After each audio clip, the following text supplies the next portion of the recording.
Alors, nouvel épisode pour peut-être aider celles et ceux qui ont beaucoup trop de matériel et qui hésitent à mettre en place la méthode Moka et qui se disent qu'ils ont beaucoup trop de matériel pour, voilà, pour tout rebousculer. Ça les empêche pas d'avoir à refaire des rangements ou repenser rangement assez fréquemment, mais voilà, c'est peut-être une piste. On vous invite à regarder l'épisode juste avant sur le tri qui sera utile pour comprendre encore plus ce qu'on va vous raconter dans cet épisode. Alors, il faut savoir que le plus facile à faire avec Moka, qui prend le moins de temps, c'est les tampons bois. Parce qu'il n'y a pas de packaging, vous les mettez tous en randonnion sur votre table et vous les tamponnez. Vous irez beaucoup plus vite en tamponnant avec une encre qui n'est pas Versafine ou Stézone qui sont un peu difficiles à nettoyer. Prenez une encre Distress, on le rappelle, faire ses fiches pour Moka, c'est pas une réalisation, donc ça n'a pas besoin d'être parfait, il y a juste besoin d'une empreinte pour savoir et pour pouvoir se repérer et retrouver son matériel. Donc si vous prenez en plus une encre aquarellable, vous irez beaucoup plus vite. Alors c'est valable aussi du côté rapide pour les tampons clear et les tampons cling, hein, bien sûr, mais les tampons bois c'est ce qui va le plus vite, les die c'est ce qui met le plus de temps. Donc à vous de voir, et vous n'êtes pas obligé de tout faire en une journée ou en quelques jours, ou de vous dire je vais faire ça pendant les vacances, je vais me réserver une semaine ou 3 jours ou 4 jours, vous ne le ferez quasiment jamais. Donc il faut s'organiser pour le faire au fur et à mesure, pour pouvoir voilà, rentrer dans quelque chose de fluide, de mettre en place tout doucement sa méthode d'organisation sans forcément être frustré de ne rien pouvoir faire dans ses projets. On peut tout à fait faire les deux en même temps. Si, c'est possible. Alors souvent, quand on a beaucoup de matériel aussi, on n'ose pas le faire parce qu'on a l'impression que ça va tout chambouler et que enfin, ça nous paraît une sacrée montagne à gravir et je vous comprends. Maintenant, quand vous avez décidé que vous n'en pouvez plus et que vous avez vraiment besoin de trouver une organisation, surtout quand vous vous rendez compte que vous commencez à acheter en double, en triple, ou alors que vous vous souvenez plus du tout de la collection que vous avez achetée il y a 6 mois, il est temps de faire quelque chose. Donc, dans un premier temps, lorsque vous n'allez pas prendre tout le matériel, vous allez commencer par un type de matériel. Donc on va prendre comme exemple les tampons clear. Alors là j'ai par exemple, c'est le packaging vide, hein, ce sont les packaging vides. Pour vous montrer un petit peu, alors c'est pas tout ce que j'ai en collection, mais voilà. C'est tout ce que vous pourriez avoir, et la première des choses, c'est de se dire, vous allez commencer par un tri. Pourquoi? Parce que quand vous avez des collections, il y en a certaines que vous n'utilisez plus, hein, comme je l'ai dit dans l'épisode précédent. Et puis vous savez maintenant que sortir des choses de vos affaires, ça ne veut pas dire vous en débarrasser, ça veut dire les mettre complètement ailleurs pour qu'ils ne polluent plus votre espace et puis que vous n'ayez pas non plus à prendre beaucoup de fiches si vous cherchez du matériel. Ça ne sert à rien de revoir du matériel que vous n'utilisez plus, autant le mettre de côté. Vous pouvez toujours y retourner. Alors ce que j'ai oublié de dire aussi, c'est que si vous retournez dans vos boîtes à chaussures pour chercher du matériel, il faut vous poser la question. C'est que c'est du matériel qui vous accompagne assez souvent. Donc à ce moment-là, vous les réintégrez dans votre rangement. Mais voilà, la première des choses que vous allez faire, c'est faire le tri dans votre matériel et prendre ce qui va, entre guillemets, aller dans les boîtes à chaussures. Donc, quand on en a beaucoup, on va déjà se concentrer sur ce qu'on utilise le plus au quotidien. Donc, tout ce que vous voulez mettre de côté, vous ne savez pas encore si vous allez les utiliser. Parce qu'en plus, quand on fait ce genre de truc, on retrouve des choses. Donc, on se dit, oh là là, j'avais ça. Ah bah tiens, j'aurais bien envie de l'utiliser. Bon, ok, vous avez envie de les utiliser. Pour l'instant, vous êtes dans votre organisation. Donc, vous allez mettre des choses de côté. Alors, je prends le pif, hein, bien sûr. Donc voilà, vous dites, voilà, vous avez quand même pas mal de collections. Alors, on ne parle pas encore, hein, parce que quand vous êtes intervenante dans une association, quand vous organisez des choses dans une association quotidiennement toutes les semaines, il y a des choses que vous allez... Enfin, on vous en parlera dans un épisode spécifique aux associations, justement. Donc là, vous allez commencer donc, par faire ça, ce qui va... Normalement, puis vous savez que vous n'allez pas le jeter, hein, c'est pas perdu, vous ne les perdrez pas, donc on fait ça beaucoup plus facilement finalement. Donc on va se retrouver avec le matériel en question que l'on va devoir préparer dans nos organiseurs. Il va falloir faire des fiches. Donc là, prenez une encre, surtout quand on n'a pas beaucoup de matériel, prenez une encre vraiment qui va très très vite, qui se lave très très vite. Et là, on réfléchit pas, on prend une planche de tampon, on fait sa fiche, on nettoie et on range son matériel.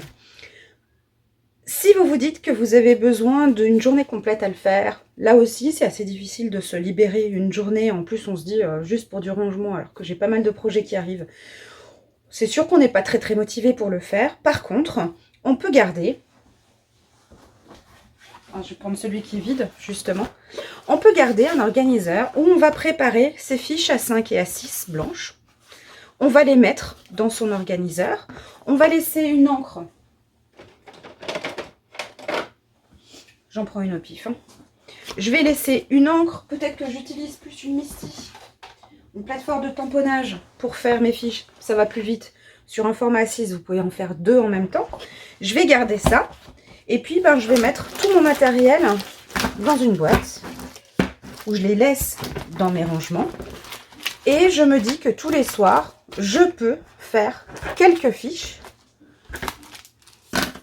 Ou dès que j'ai un moment, ou alors si j'ai 1 heure devant moi, forcément en 1 heure, on en fait beaucoup plus. Mais je vais laisser tout le temps ça de côté.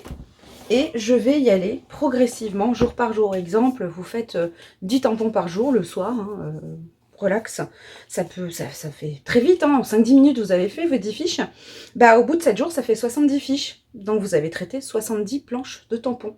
Au bout de 2 semaines, ça fait 140. Et puis, peut-être que le week-end, vous aurez un petit peu plus de temps aussi. Donc, vous pouvez aller très vite. Ça se fera pas comme ça au bout d'une journée ou de 2 jours. Mais vous le ferez au fur et à mesure. Et c'est comme ça que vous allez y arriver. Si vous vous dites tout de suite, il faut que je prenne 1 semaine ou 2 à faire ça, vous le ferez jamais. C'est très rare qu'on passe 1 ou 2 semaines à faire ce genre de choses. Surtout si on a plein de projets à faire ou si on a enfants, petits-enfants à gérer, etc. C'est assez compliqué. Donc voilà, une fois que vous avez fini avec un type de matériel, vous passez à un autre, etc., etc. Mais prévoyez toujours avec vous le nécessaire lorsque vous avez quelques petites minutes à passer dessus. C'est comme ça que vous avancerez. Vous avancerez doucement, mais sûrement. Et une fois que vous aurez fait vos fiches, c'est là que vous allez penser à trier vos fiches dans vos organiseurs, etc. Ça ne vous empêche pas de faire rentrer du nouveau matériel, même si c'est pas fini. Le nouveau matériel arrive, vous faites les fiches tout de suite et vous les rangez. Donc voilà, vous pouvez faire ça en même temps. Si vous avez des projets à faire, il y a effectivement des choses que vous aurez sur fiche et d'autres non, mais votre matériel sera sorti le temps que vous fassiez tout ça. Donc vous allez pouvoir vous en sortir, c'est pour vous rassurer aussi. C'est utile.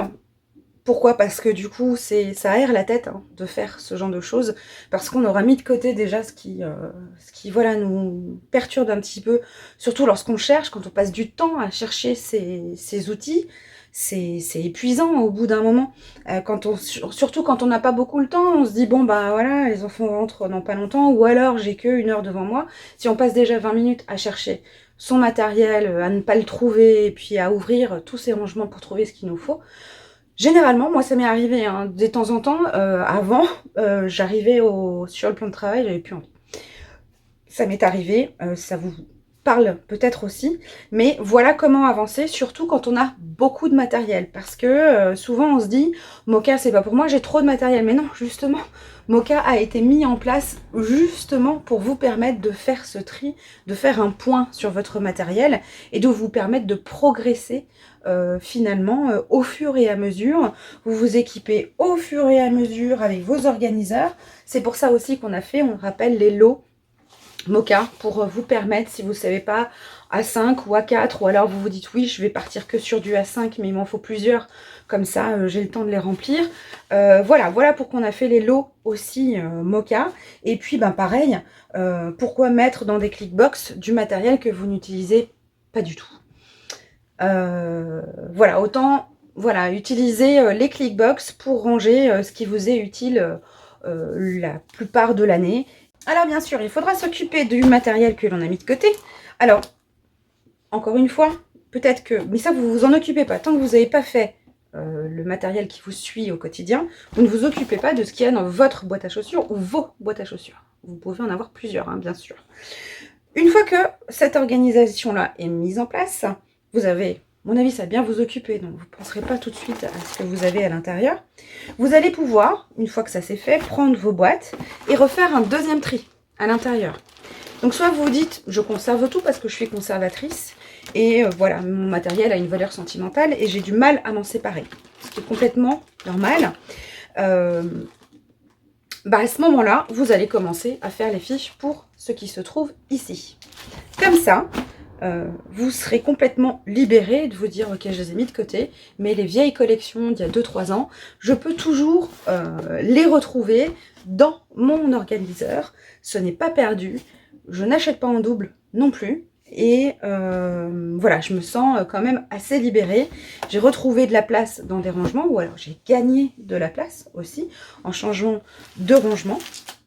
C'est donc, voilà, une idée ou pour vous rassurer peut-être aussi, mais bien sûr c'est plus facile quand on commence peut-être une activité comme ça, qu'on n'a pas beaucoup de matériel, c'est plus facile, c'est vrai, mais on n'a pas encore le problème de trouver son matériel, on n'a pas encore le problème d'acheter en double, on n'a pas le problème de ne plus retrouver quelque chose. C'est bien pour ça que Moka est fait, pour vous aider, vous qui avez beaucoup de matériel. Si vous avez l'envie, parce qu'il faut l'envie hein, bien sûr, sinon vous n'y arriverez pas non plus, hein, si vous n'avez pas envie de changer de méthode.